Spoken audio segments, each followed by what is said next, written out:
Welcome to your favorite YouTube channel, Cartoonist Kayfabe. My name is Ed Piscor. I'm Jim Rugg. We're a daily YouTube channel, and we got nearly 1,500 videos that are live right now as we speak. We might have talked about some of your favorite comics. Hit the search box on the front page of the Cartoonist Kayfabe channel. Pop in your favorite titles, see if we talked about your faves. If not, let us know what we need to cover sooner than later. We also have a Patreon that supports this channel, and the King Kayfabers on the Patreon get access to the videos before anybody else. They're hanging out with us in a live stream recording session as we record these videos. That mitigates the kayfabe effect. Very often, including today, we're talking about some stuff that is long out of print and reasonably expensive in this case, but it's the King Kayfabers who are going to be able to snap up the cheapest copies that are available of the books and ephemera that we're talking about. And today, continuing off of yesterday's episode, we're not talking about a book per se, but we are talking about the City of Fire portfolio set that Moebius and Geof Darrow collaborated on. I believe within the first month of Darrow moving to France. This is something that he was working on. This is amazing. And it was, he said that he could do one every 5 days. It was the thing. And you go, okay, like a week to work or something. But when you see it, you can't believe that he even drew that stuff in 5 days.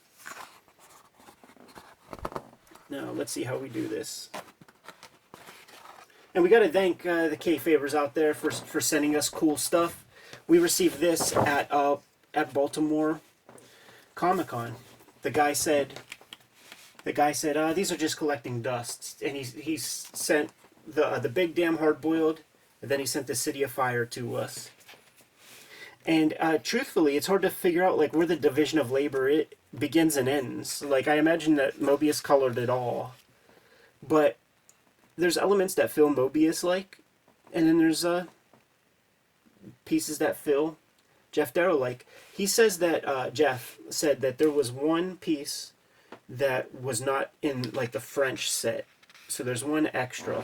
This is interesting to try to guess. I feel like some of the little details around here, especially that shark, feel Darrow-esque, but overall I see a lot of Moebius, and I wonder if maybe the background is Darrow. Yeah. And those flying creatures are Moebius. Right, because those marks feel like Moebius, right? Yeah. And it's a thicker brush and stuff, and maybe even the figure drawing has shades of Moebius built in. Such an interesting, weird project. Yeah. Cartoonist Kayfabe is brought to you by the books that we make. Jimmy has forthcoming Street Angel Princess of Poverty. It's a good companion piece to go along with Street Angel Deadliest Girl Alive.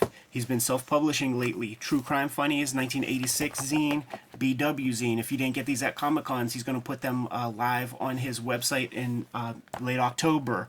And the long out-of-print Hulk Grand Design. Scoop up those comics.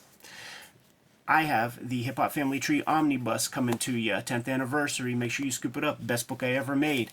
The current focus has been Red Room. There are 2 trade paperbacks of Red Room that are out there, Trigger Warnings and The Antisocial Network.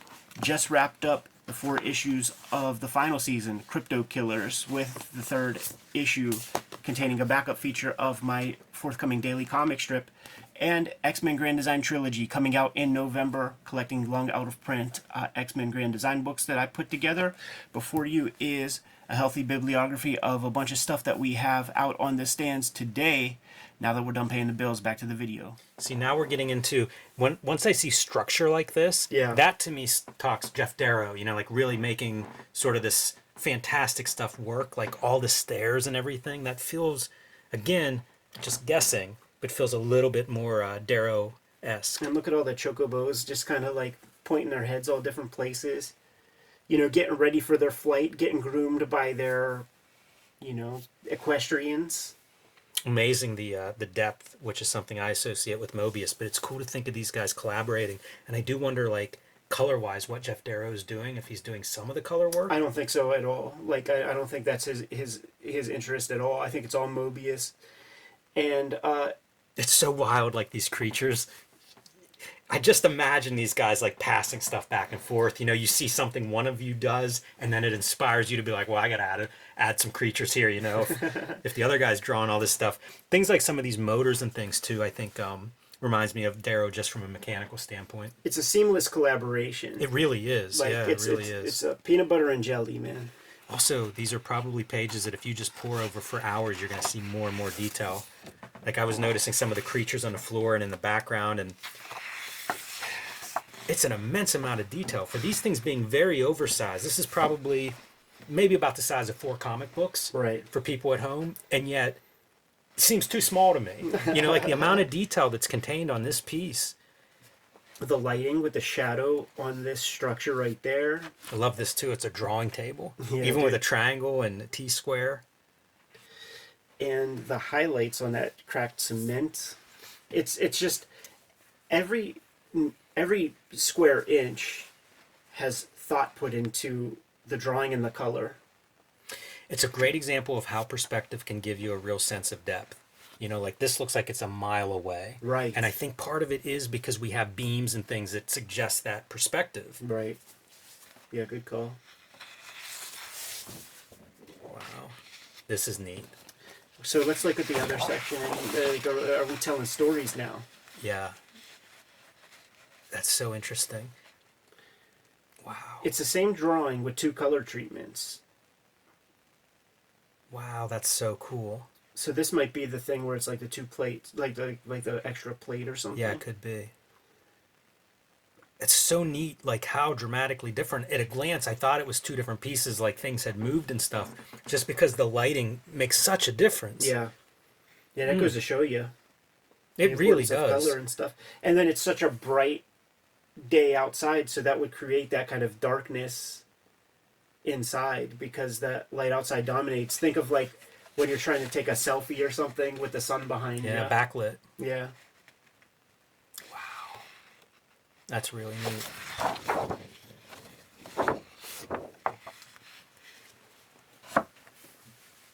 Again, with these bizarre creatures. It's a world. You know, it's a world, and they're creating cultures and lived in universes that have existed for a long time. Like, look at how weather beaten that statue is.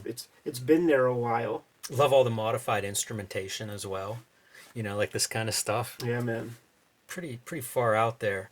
When I look at stuff like this, it makes me think, like, I really like when we talk to Jeff and he talks like Moebius. Right. And what his impression of like Moebius's immense talent is. And I feel like you're seeing it here, and it's cool to think of like Jeff interacting with that visually, you know, being able to have that conversation on a drawing. Right.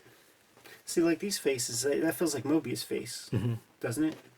Yeah, I think so. But, you know, you get into the instrumentation and like that feels like Darrow, right? Right. Yeah, like there's like Moebius marks right there. Mm-hmm. And then maybe they split the difference with the little rabbits. You draw half, I'll draw half. The colors are extremely bold. You know, Yeah, it going still with held up. something aqua like this and then having your couple of bursts of like warm colors. Yeah. Pretty awesome. This is the kind of stuff I look at this color and I think like everybody wants to do brown desaturated colors. This is what you're leaving on the table. Yeah, totally. You know, and once you see this, I just don't know how you can look at the brown grays and feel anything but contempt. Right. It's interesting. Just like that one piece that Moebius colored twice, he was choosing different things to pull out and focus on, and one of the things was birds, like a specific bird, and it's cool to see these red birds against the... that's a very bold color, because that's like far away from what you would consider to be like a focal area, you know, like it's nowhere near your like golden circle or whatever, but really calling a lot of attention. But if you do something like this, like what's that design rule, like, you know, you got to do it 3 times kind of thing, you have this right here, and then it's balanced with like that red bird too to create, you know, something that isn't too left heavy or anything. Makes me wonder the size of this because Yeah. we're seeing different shapes. Right. You know, it's not like we're working with the same canvas on all of these. That's kind of neat. And just the way he approaches some of the organic elements with totally different color treatments. Wow. Yeah. Wow. No. Like this has to be massive, the Right. original. Yeah, totally. Wow. I wonder if Moebius colored the original. I think you could only do that if there's no whiteout on the page. Right. I'd be surprised. Like, I mean, you know, maybe. I don't know. I would be scared to death to do that. Let me Yeah. put it that way. Yeah. Not going to project onto Moebius. I think a but Moebius can man. handle it, but Yeah, I wouldn't have the balls. I've seen this image before, but I've seen it like in thumbnail. So it's just incredible to see in real life. This one feels very blurred to me in terms of who is doing what, because we've seen these kinds of amazing crowd scenes with Darrow. Yeah. Clearly, there's a lot of Moebius here. You know, like certain figures and clothing and stuff remind me of Moebius. So I think he's certainly involved in this crowd scene a bit. But then, like, once you get into this dragon creature, the stuff that's on it and hanging off of it, I just can't tell who's doing what. Right. That looks pretty hardcore Jeff. The colors are so complementary. Having little bits of like highlight to suggest, you know, a harder, more almost shell-like or metallic surface on this stuff, combined with very organic, almost like stone and cement. Yeah. You know, there's like a layer of dirt on there. It's Weather dull. beaten. Yeah, water damaged. Love all these wires that run along the sides. Good scales with low lights and highlights. When you could like reverse engineer a little, like when you really study, it's like you have your base color, then you have like a dark color, and then your highlight up top. Even this, I guess, driver is casting a shadow. Absolutely. You can see his chair casting a shadow on the neck of that thing. Yeah, it's so fascinating. And thinking about like where Moebius is deciding to put that stuff, because it's not like there's a shadow here, but there is back here, and there's certainly a down plane along this creature. I have a lot of questions. Because this almost feels like you're just playing with textures, you know, in some ways you see like the rock, the wood, the tracks. There's so many textures here. Like, I just wonder what goes on in the head to be like, okay, here's an idea for a drawing that we can do. Yeah, now I wonder if it's 5 days for a complete plate to be done, or if it's 5 days for Jeff's contribution. And then if that's the case, how many days for Moebius's contribution?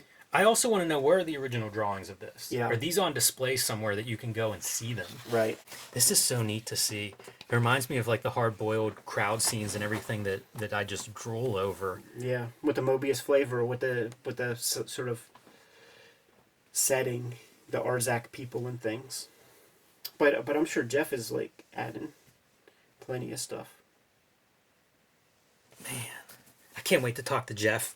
Get some further insight into this, because like I said, I've never seen it before today, and I'm kind of bowled over. When I hear portfolio, I don't think major work. Right. And whenever I see these plates, I've completely changed my mind. Like, this looks like a gigantic, huge undertaking, something that you would really commit to, and it looks like everything is on these pages, you know? Like, does somebody commission this? A publisher, an agent, you know? And we know what Jeff thinks of Moebius, so he doesn't want to. He wants to show and prove. You know, he's putting all his effort into this. One of the great pieces on this page are the light sources coming out of these. You know, you picture this as like maybe nighttime or late evening, but you have those lights popping out of the windows. I'm such a sucker for that. Do you think he puts a wash, like, of everything that's not lit? Do you do a wash of like a kind of blue like this on everything to start? Probably. That would make sense. Like, if I were working digitally and coloring it, that's probably the way I would go. And if you know your light sources, your windows or whatever, like, you could go that way. That would make sense to me, because then you pull out a couple of highlights, right, and you put in your shadows.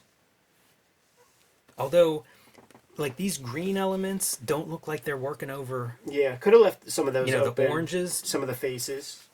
Yeah, the oranges. Yeah, I don't know. Wow, that's pretty. Now this is a piece where once again, the division of labor, because it doesn't even look like there's ink on it.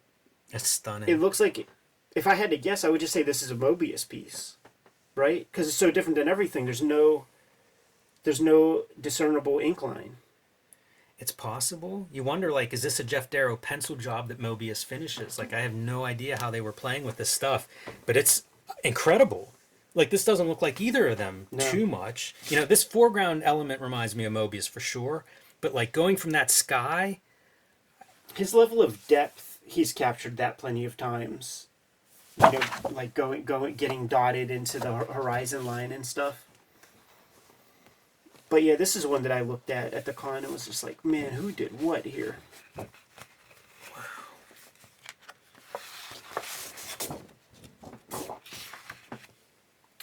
Now this one feels half and half. Yeah. half and half. Though, like, you know, I could imagine Jeff doing this piece, and I can imagine Moebius being like, "You draw the bench, I'll draw the person on it."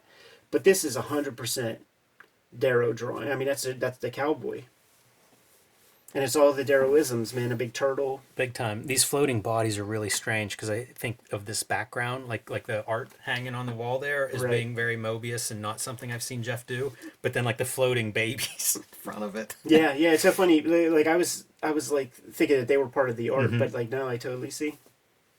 Yeah, they even break the plane a little bit on the left side. Yeah, that's how you know. I also, you know, I mentioned the light in the last one of Viking, but I like this stuff where like there are flat elements. And I've seen lots of artists do versions of that, you know, all the way like Norman Rockwell would do stuff like that, a person standing in front of a painting or something. But I think it's another way to create depth by having something super flat. Right. And then having something with volume in front of that. That's cool.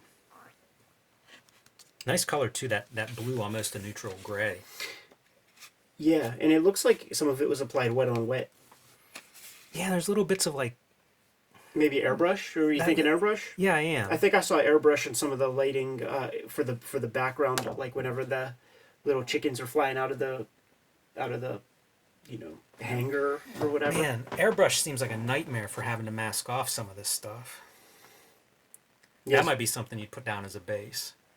Right. You know, because you could almost just mask off your paintings and kind Yeah, of but like do a even- very light... Look at that, what you're cutting out with your frisket. Yeah, that Something that wouldn't be close. fun. That's a bitch, man. Have an assistant do something like that. Pretty fun, huh, Jimmy? Yeah, this is an awesome find. I'm very happy to share this too because I'm sure we obviously have a lot of Darrow fans in Cartoonist Kayfabe land. And certainly Moebius fans. And I don't know, like I've never seen these. Right. So I bet a lot of our audience is also watching this for the first time. And boy, thankful for high definition. You know, it's a chance to really share this stuff that otherwise, where are you going to see it? But it's only 1080p. Here's the thing, though, Jimmy. We received these riches at Baltimore Comic Con, but we only received one of each. Big Damn Hard Boiled. This is an episode we did yesterday. So check that one out, man, and to see the interior of that. Moebius Darrow City of Fire. So we have the Equalizer, Jimmy. Okay. Two-sided quarter. And I'll have you call it. Very tense. I'm going to call heads. It's tails. It's tails, Jimmy. But take that big damn hard boiled, man. You're very kind, Ed.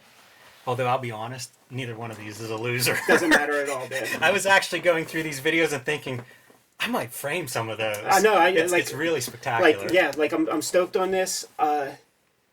I'm excited to hear from Jeff a little bit more, and it may be something we share in a future video when we Right, talk yeah, to like him, like have him or kick it something with that us. we recap in next week or something. Because like, I don't know anything that looks like this. Yeah. My favorite stuff is show me, and same with Big Damn Hard Boiled. Like my favorite stuff is show me something I've never seen before, and this is it. This is the epitome of that. So the guy who hooked us up, he said it's collecting dust.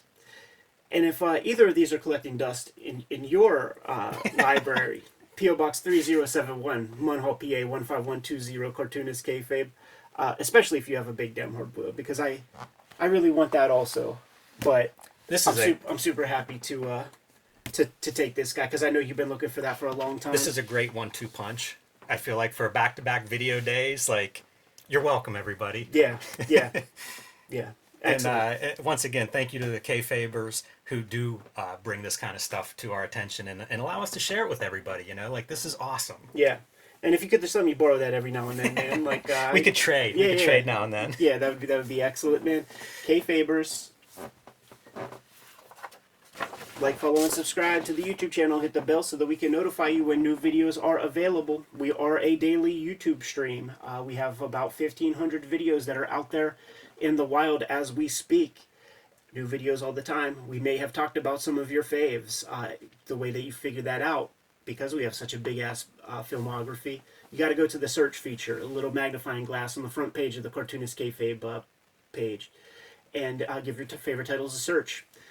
If we did not cover your faves, you have to let us know in the comments so that we could bump those books higher to our to-read pile.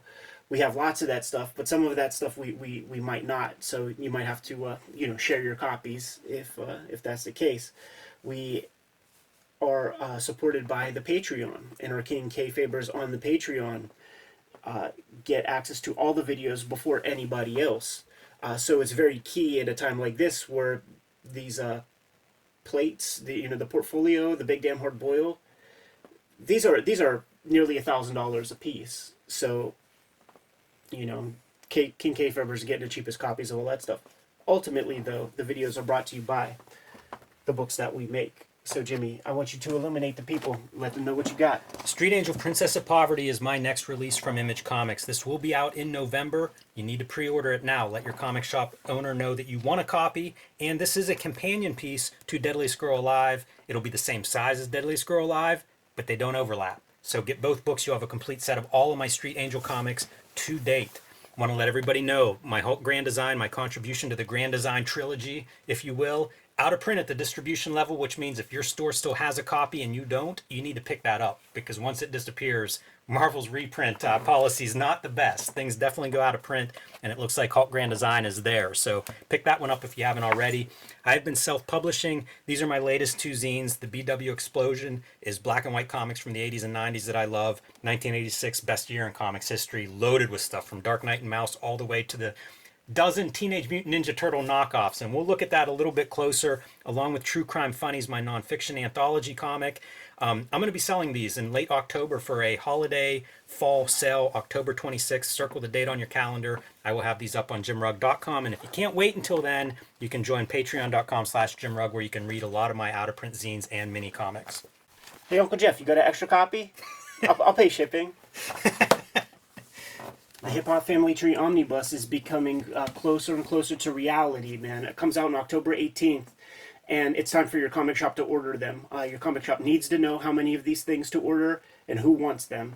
So don't take it for granted that it's just going to be on the spinner rack at your local comic shop. It's the 10-year anniversary of Hip Hop Family Tree. It's the 50th anniversary of hip hop as a culture, so we had to do it upright. This is the best book I ever made. 500 plus pages, a whole bunch, over 100 pages of, almost 150 pages of material that isn't in the first big book, the first four volumes. So make sure you get that. Please put it on your bookshelf. It's the best thing that I made to date. X-Men Grand Design Trilogy is coming to you in November, collecting all of my X-Men Grand Design works, and some volumes of that are out of print, so that's your way to get your hand on all of it in one fell swoop. Red Room is the current focus. It is in 2 trade paperback editions so far, and we just wrapped up Crypto Killers, the 3rd season of Red Room Comics. The 3rd issue of Crypto Killers has a backup feature that contains the characters that I want to be covering in my daily comic strip that I'm going to begin serializing publicly January 1st, 2024, but I'm serializing it right now on my Patreon. Every Tuesday I put up new strips for $3, plus there's a whole archive including all of Red Room up there, just for $3. So become an early adopter and support the strips. Those are the books, and we need you to support the books in order for us to continue keeping the channel going, but there are some other ways to support the Cartoonist Kayfabe channel. Jimmy, if you'll let the people know. You can subscribe to the Cartoonist Kayfabe newsletter at the links below this video. You can also find Cartoonist Kayfabe t-shirts, merchandise, mugs, fanny packs, stickers, and lots more at our spread shop. That link is also under the video in the show notes. All good ways to support the channel. Jimmy, if you don't mind giving them the marching orders, we can be on our way. Make more comics.